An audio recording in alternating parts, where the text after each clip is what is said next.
Hey guys, welcome to my workshop. So in today's video, I'm going to attempt to make the shelf for my wife, and it's definitely, as you can tell from the picture, kind of like the farmhouse look. That's something my wife's really into. So in this video, I'm going to bring you along on me making this thing, and maybe it'll inspire you to make something similar to this or maybe identical to this. So I hope you enjoy this video. So looking at this picture here, it's very simple. You've got a beadboard backing, and then you've got a 1x4, which is really 3.5 wide, frame around it with the X in the middle, and then a shelf at the top. Now we have a piece of this left over from some house projects. The only difference that ours is going to be is that our beadboard is going to go this way and sort of mimic the shiplap look that we have throughout our house in different places. So what I'm going to do first is build this frame the exact shape we want to build it, cut a rabbet in the frame, and then set the beadboard in that so the back is flush, and then the front, everything looks pretty much just like this picture. And then we'll add the X's with just a 1 inch, or that looks more like maybe 2-inch wide boards, and then we'll paint it all white. We also have some hooks. So the ones my wife got were these nice hooks from TJ Maxx. They're gold right now, so I'm going to spray paint them black to make them look like the picture.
Okay, so this is finished for now. The next step what I'm going to do is take my palm sander and give this entirely a nice good sanding just to make everything feel the same. I'm also going to sand the edges to knock them down, to make them all feel comfortable and to make it look good. And then once all that's done, we're going to give it a nice coat of white paint, so the whole thing will be whitewashed. So what I'm going to move on to now is the shelf on the top. Now the shelf on the top is constructed by the same wood I used for this. They're 1x4s, except there's 2 of them, so it is basically, I would say 1x8, but they're more like 1x7 because they are only 3.5 inches, and that's fine. But when I made these X's, I ended up cutting a little bit more of the wood because I'm going to use the wood and they're going to jet out, and I'm going to make a little triangle frame for the corners that's going to support the top shelf.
So it's all done.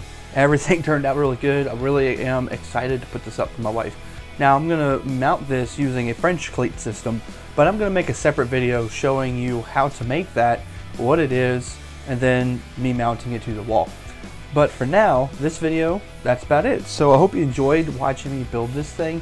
If you did, please be sure to give me a thumbs up and subscribe to my channel if you already have not done that.